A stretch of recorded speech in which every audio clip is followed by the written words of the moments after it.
When people visit San Diego, they enjoy the beautiful beaches, fun environment, and rich culture.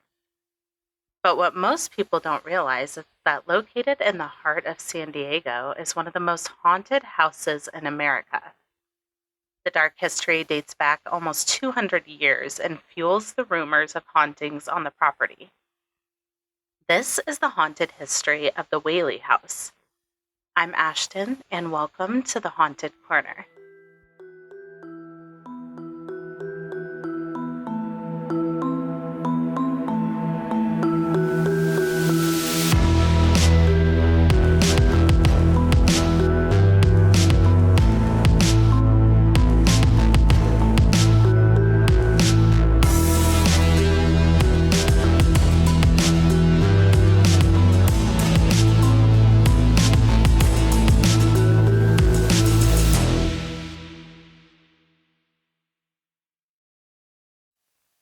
Hey everyone, welcome back to the Haunted Corner.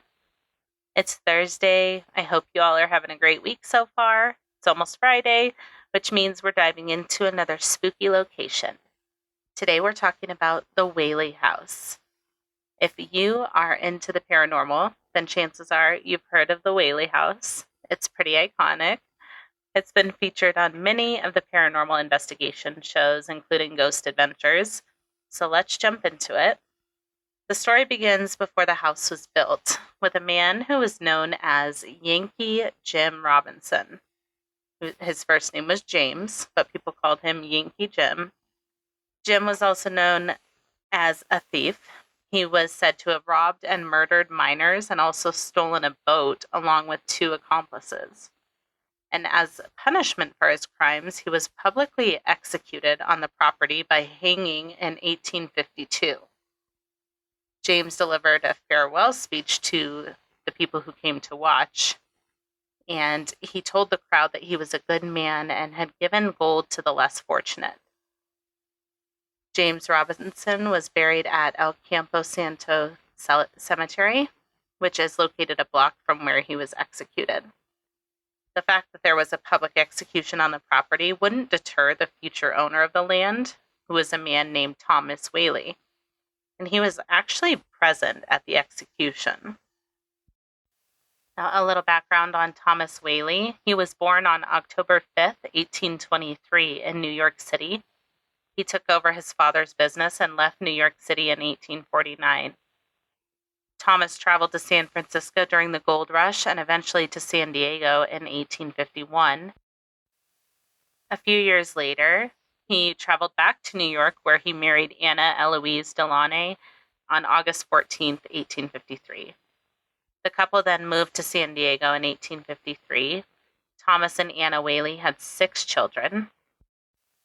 Francis Hinton, who was born in 1854, Thomas Whaley Jr., who was born in 1856, Anna Amelia, who was born in 1858, George Hay Ringwald, who was born in 1860, Violet Eloise in 1862, and Corinne Lillian in 1864. And it's said that Francis was named after one of Thomas's business partners.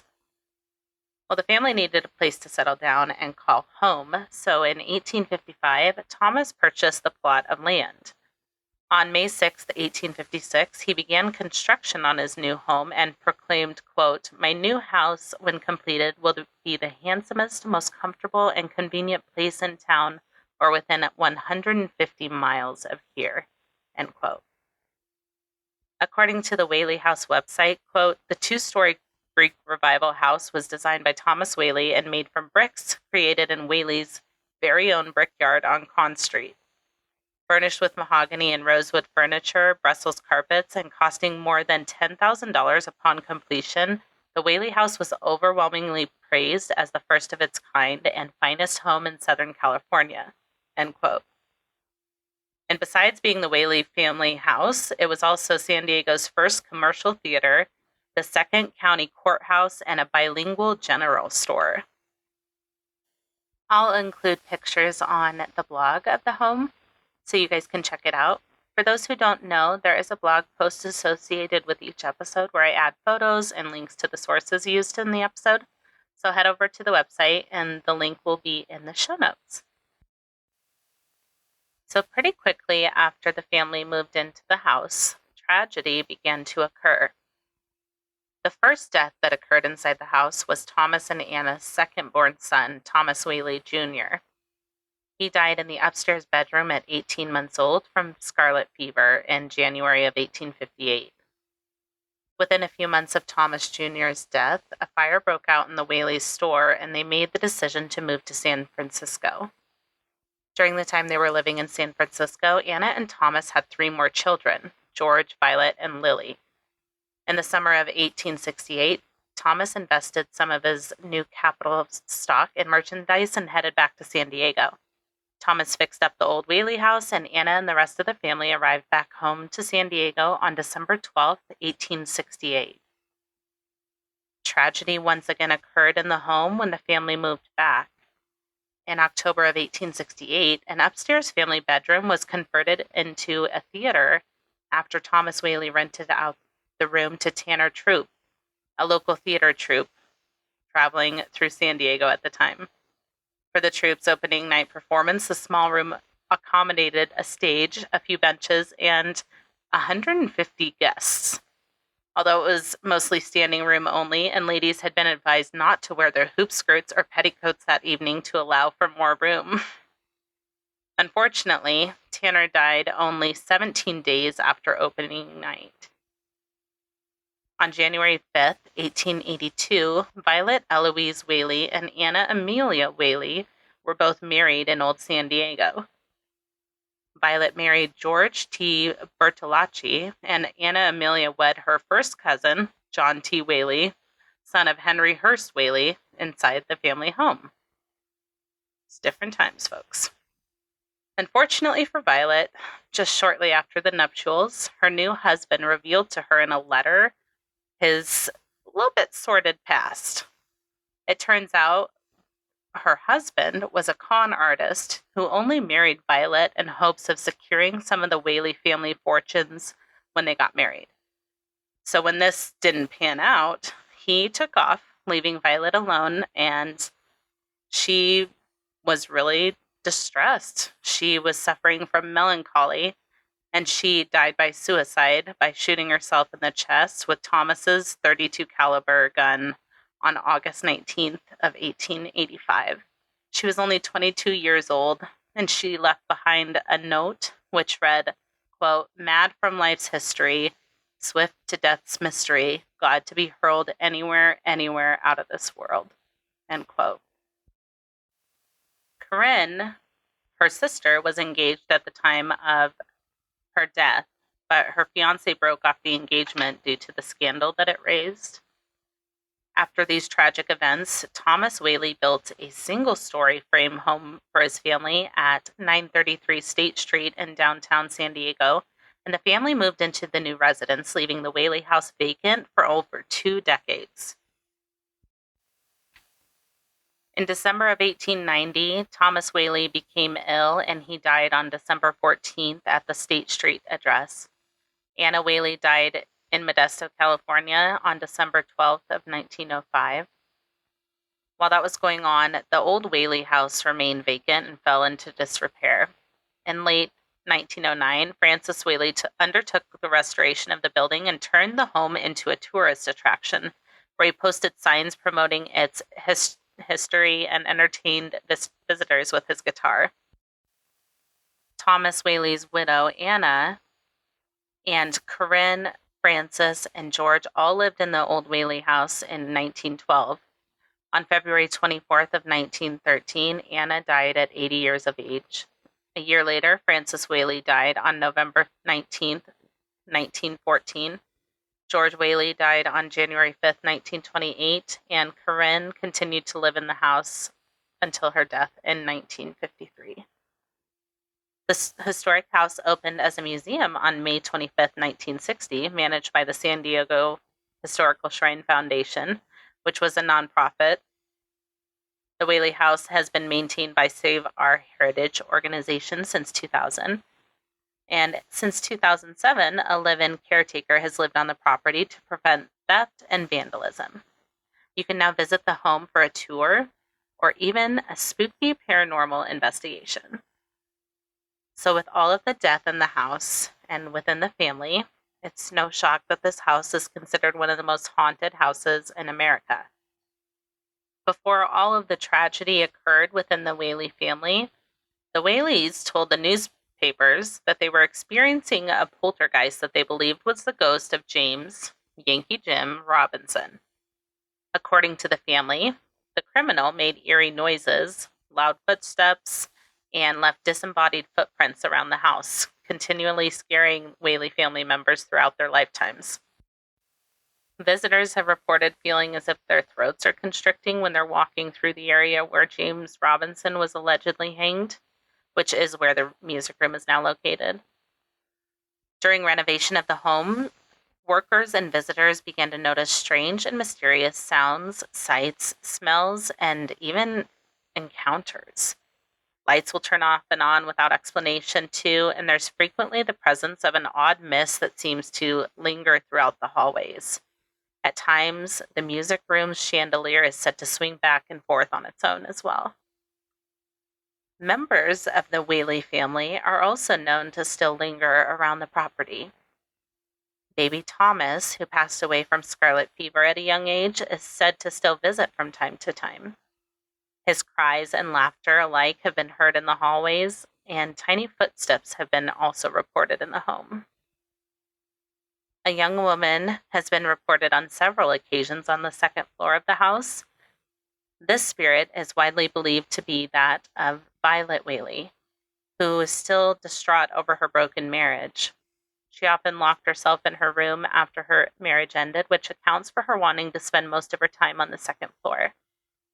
Many visitors have reported cold spots on the second floor, which have been attributed to Violet as well. The stairwells in the house are a reported favorite location of the spirits of Thomas and Anna Whaley. Thomas is often seen sporting his trademark top hat and coat while looking down from the top of the stairs, while the scent of Anna's perfume has been reported in the area as well. According to reports, Mr. Whaley, who is known to smoke cigars, likes to come up to young women on the tours. He'll blow sweet tobacco right in their faces. According to an article from the Los Angeles Times, a museum manager described a strange event that occurred several decades ago. Quote, "A concerned citizen had reported that a woman was crying outside the historic Whaley House Museum. The responding police officer will never forget that eerie evening nearly 30 years ago. It was the night he saw a ghost, something he didn't talk about for decades. The officer came onto the property. I believed he was by himself. And there was a woman at the back of the house crying," recalled Victor Santana, a museum manager who read the confidential letter the officer wrote after his retirement. He said she was in period clothing, and he asked, "Ma'am, are you all right?" She turned around and smiled. But according to Santana's recollection, as the officer shone his flashlight on her, the woman vanished. At least one other on-duty officer, as well as countless guests to the home, claimed to have come face-to-face with otherworldly apparitions. Another employee recalls, quote, "As I was setting the alarm code, I heard a woman's voice say, 'Why are you here?' That really scared me to the point that I ran out the front door without completing the code." End quote. Spooky.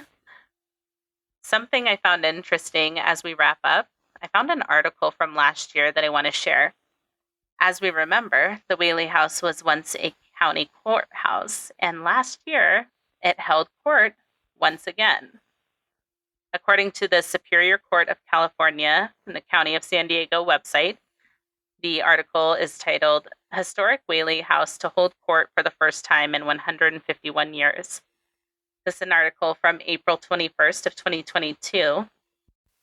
And it says, quote, "The Whaley House in Old Town San Diego will revisit its roots as San Diego's second courthouse, holding court again on Tuesday, May 17th, with Judge Richard S. Whitney presiding.